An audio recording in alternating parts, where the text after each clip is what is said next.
বন্ধুরা, আজ আমরা আপনাদের সামনে শ্রীকৃষ্ণের কিছু এমন বাণী তুলে ধরতে চলেছি যা শুনলে আপনার রক্তে, আর শুধু রক্ত নয় বরং সাফল্য অর্জনের জন্য এক প্রবল উন্মাদনা বইতে শুরু করবে। এগুলি এমন কথা যেগুলি আপনাকে আপনার লক্ষ্যে পৌঁছাতে দীর্ঘ পথ পেরোতে দেবে না, বরং নিজের পরিশ্রমের জোরে অল্প সময়ে এক বিশাল সাফল্য অর্জন করতে সাহায্য করবে। চলুন জেনে নিই সেই কথাগুলি যেগুলি আমাদের ভিতর সাফল্যের প্রতি আশা ও দৃঢ়তা জাগিয়ে রাখে এবং জীবনে এক নতুন অধ্যায়ের সূচনা ঘটায়। শ্রীকৃষ্ণ বলেন, অতীতের ক্ষত ঠিক যেমন গভীর হয় তেমনই সময়ের সাথে তা শুকিয়ে গেলেও তার চিহ্ন থেকে যায়। সেই চিহ্নকে দেখে আমরা হয় শিক্ষা নিতে পারি যেন সেই ভুল আর না হয়, নয়তো আবার সেই একই ভুল করে আরও গভীর আঘাত পেতে পারি। এই জন্যেই মানুষ অতীতকে কখনো ভুলতে পারে না, কিন্তু সে চায় যাতে সেই অতীত তার বর্তমান ও ভবিষ্যতের সাথে আর কোনো ছেলেখেলা করতে না পারে। যদি অতীতের সাথে কিছু ভালো স্মৃতি জড়িয়ে থাকে, মানুষ তা ভুলতে চায় না, বরং সেই মুহূর্তগুলো আবার ফিরে পেতে চায়। আর যদি কিছু খারাপ স্মৃতি থাকে তাহলে তা ভুলে যেতে চায়। কিন্তু খারাপ স্মৃতি ভুলে যেতে চাইলে মনকে ইতিবাচক করা সবচেয়ে জরুরি, কারণ মানুষ তার ভাবনার দ্বারাই শক্তিশালী হয়ে ওঠে। শ্রীকৃষ্ণ বলেন, একাগ্রতা নিয়ে কাজ করুন। আপনাকে জলের মতো অনবরত প্রবাহিত হতে হবে। যতই বাধা আসুক তার সাথে ধাক্কা খেয়ে তার উপর দিয়ে বয়ে যেতে হবে। এটাই জগতের নিয়ম। যখন আপনি কারোর কাছে পরামর্শ চাইতে যাবেন তখন অধিকাংশ সময় আপনাকে হতাশাই পেতে হবে। খুব কম মানুষই থাকবে যারা আপনার কাজে বিশ্বাস রেখে আপনাকে এগিয়ে যেতে অনুপ্রাণিত করবে। বেশিরভাগ মানুষ আপনাকে পথ থেকে সরিয়ে দেওয়ার চেষ্টা করবে, আপনার আত্মবিশ্বাস ভেঙে দেবে। কিন্তু সেই মুহূর্তে আপনাকেই নিজের ওপর, নিজের কাজের ওপর, নিজের দক্ষতার ওপর সবচেয়ে বেশি বিশ্বাস রাখতে হবে। সাফল্যের পথে চলতে চলতে অনেক সময় সংগ্রামের পাহাড়ে উঠতে হয়। কোথাও বাধা এলে কিছুক্ষণ থেমে ভেবে নিতে হয়। দুর্বল তারাই হয় যারা অর্ধেক পথ উঠে আবার পিছনে ফেলে যায়। কখনোই স্থির জলের দিকে তাকিয়ে ভাববেন না যে তার আর কখনো প্রবাহিত হবে না। তার সময় এলে সে ঝড়ের মতো গতিতে বয়ে চলে যায়।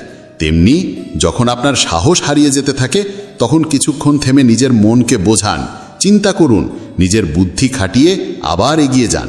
এই সময় আপনার সংকল্প শক্তি আপনার সবচেয়ে বড় সঙ্গী হয়ে উঠবে। সাফল্য আপনার কাছে আসবেই, যদিও দেরিতে আসবে, কিন্তু নিশ্চিত আসবে। শুধু নিজের ওপর বিশ্বাস রাখতে হবে।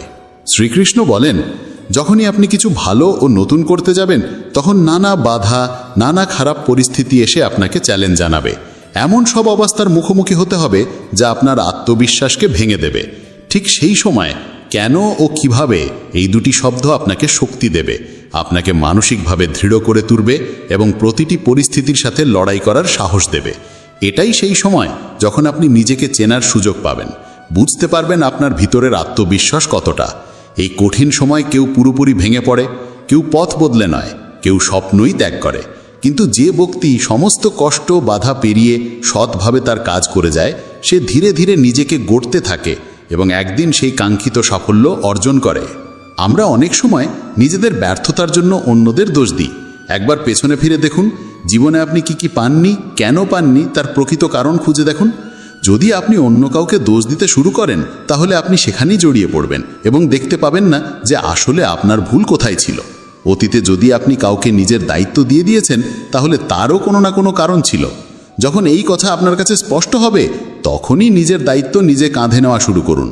আপনি যা করছেন তার দায় যদি আপনি না নেন তাহলে ফল কখনো আপনার ইচ্ছামতো হবে না এবং আপনি চিরকাল অসন্তুষ্ট থাকবেন। আপনি যেভাবে জীবন কাটান, যেমনটা কাটান, তা আপনারই তৈরি। একে খারাপ বা ভালো করাটা সম্পূর্ণ আপনার হাতে। যদি আপনার চেয়ে অন্য কারো তুলনায় দেরিতে সাফল্য আসে তাহলে হতাশ হবেন না, পরিশ্রম চালিয়ে যান।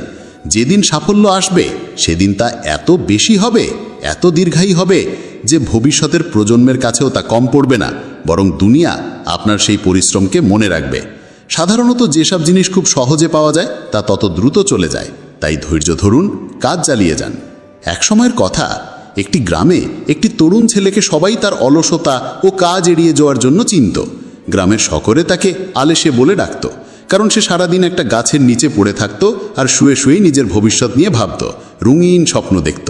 তার দিনগুলো কেটে যাচ্ছিল এই অলসতার মাঝেই। ঠিক সেই সময় একদিন সেই গ্রামে এক সাধু এসে পৌঁছলেন, যিনি পরবর্তী 3 দিন সেই গ্রামেই থাকার সিদ্ধান্ত নিয়েছিলেন। সারাদিন তিনি ঘুরে ঘুরে লোকেদের কাছে দান সংগ্রহ করতেন, তাদের উপদেশ দিতেন, আর রাতে গ্রামের বাইরে মন্দিরে বিশ্রাম নিতেন। প্রতিবার যখনই তিনি দান সংগ্রহ করে রাতে ফিরে আসতেন, তিনি দেখতেন সেই তরুণ ঠিক আগের মতাই গাছের নিচে শুয়ে আছে। 2 দিন ধরে এভাবে দেখে সাধু বুঝে গেলেন এই ছেলে মানসিক অলসতার শিকার। 3য় দিন সবেলা যখন তিনি ফিরে এলেন, তখন তিনি সরাসরি সেই ছেলের কাছে গেলেন যে তখনও গাছের নিচে শুয়েছিল। সাধু বললেন, বাবা, তোমার জন্য আমার একটা কাজ আছে। আমি চাই তুমি ওই পাহাড়ের চূড়ায় যাও আর সেখান থেকে আমার জন্য একটি পাখার পালক নিয়ে আসো। ছেলে শুয়েই মাথা ঘুরিয়ে পাহাড়ের দিকে তাকালো, চোখ তুলে চূড়ার দিকে একবার দেখল, তারপর উপহাস করে বলল, এটা অসম্ভব, আমি ওই পাহাড়ে উঠতে পারবো না, আমি তা খুব অলস। সাধু হেসে বললেন, আরে না, যে পালক আমি খুঁজছি তা পাহাড়ের চূড়ায় নেই, তা তো পাহাড়ের ওপারে এক গ্রামের মধ্যে। তবে সেখানে যেতে হলে আগে পাহাড়ে উঠতে হবে, তারপর নামতে হবে। কিন্তু মনে রেখো, এটা কোনো সাধারণ পালক নয়। এমন সুন্দর পালক তুমি আগে কখনো দেখনি। এই পালক আলো ছড়ায়, দুতি দিয়ে ঝলমল করে। সাধুর কথা শুনে ছেলের মনে কৌতূহল জাগল।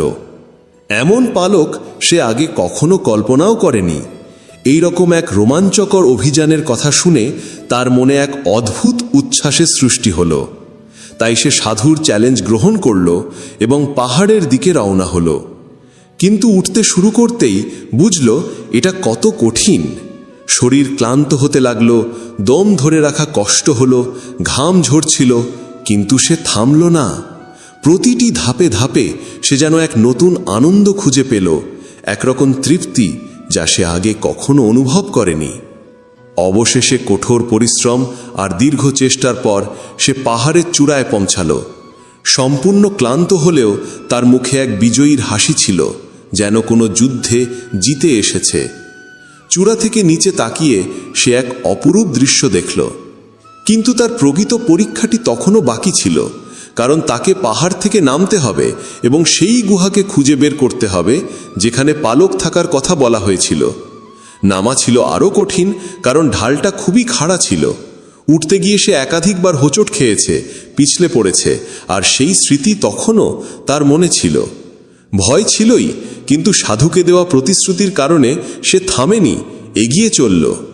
বহু অনুসন্ধান আর পরিশ্রমের পর অবশেষে সে সেই গুহায় পৌঁছালো। দেখতে পেল ঠিক মাঝখানে একটা পালক রাখা, যেটা উপরের বড় ছিদ্র দিয়ে আসা আলোতে ঝলমল করছিল। সে পালকটা হাতে নিল আর তাকিয়েই রইল তার সৌন্দর্যের দিকে। অনেকক্ষণ ধরে সে সেই পালকের সৌন্দর্য উপভোগ করছিল। হঠাৎ মনে পড়ল তাকে তো ফিরে যেতে হবে। নিজের দিকে তাকিয়ে সে দেখল সে ক্লান্ত, অবসন্ন। তার মনে উদ্বেগ জাগল। সে ভাবল, আমি আবার পাহাড়ে কিভাবে উঠব? আমি কিভাবে পালক সাধুর কাছে পৌঁছে দেব? এক মুহূর্তের জন্য সে হাল ছেড়ে দেওয়ার কথা ভাবল, কিন্তু সঙ্গে সঙ্গে মনে পড়ল চূড়ায় পৌঁছে সে যে আনন্দ আর গর্ব অনুভব করেছিল তার কথা। তখনই সে বুঝে গেল তার মধ্যে এই যাত্রাকে আবার পূর্ণ করার শক্তি আছে। সে আবার উঠে দাঁড়ালো। পেশিতে ব্যথা, পায়ে কাঁপুনি, শ্বাস টানছে কষ্ট করে, তবুও সে থামল না। বারবার পড়ে যাচ্ছিল, কিন্তু আবার উঠে দাঁড়াচ্ছিল। নিজের মনকে উৎসাহ দিয়ে সে এগিয়ে যেতে থাকল। দীর্ঘ সময় পরিশ্রম করার পর যখন সে সাধুর কাছে পৌঁছালো এবং পালকটা তার হাতে তুলে দিল, তখন তার চোখে মুখে যে আনন্দ, যে প্রশান্তি ছিল, তার কোনো তুলনাই ছিল না। সাধু মৃদু হেসে বললেন, অসাধারণ বাছা, আজ তুমি জীবনের সবচেয়ে বড় পাঠ শিখেছ। আলেশেমি বলে কিছু নেই। আলেশেমি আসলে এক চ্যালেঞ্জ, এক বাধা, যেটাকে তোমাকে অতিক্রম করতেই হবে। আর তার জন্য তোমাকে প্রথম পদক্ষেপ নিতে হবে, তোমার লক্ষ্যের দিকে রওনা দিতে হবে। যতক্ষণ না তুমি নিজের লক্ষ্য ছুঁয়ে ফেলছ, ততক্ষণ থেমে গেলে চলবে না। বারবার পড়ে গিয়েও আবার উঠে দাঁড়াতে হবে। নিজের জন্য একটা নিয়ম বানিয়ে তাতে অটল থেকে আমাদের এগিয়ে যেতে হবে, যতদিন না আমরা আমাদের গন্তব্যে পৌঁছাই। সফলতা একদিন নিশ্চয়ই আসবে। বন্ধুরা, আজ এই পর্যন্তই। আবার দেখা হবে পরের ভিডিওতে। ভালো থাকবেন। জয় শ্রীকৃষ্ণ।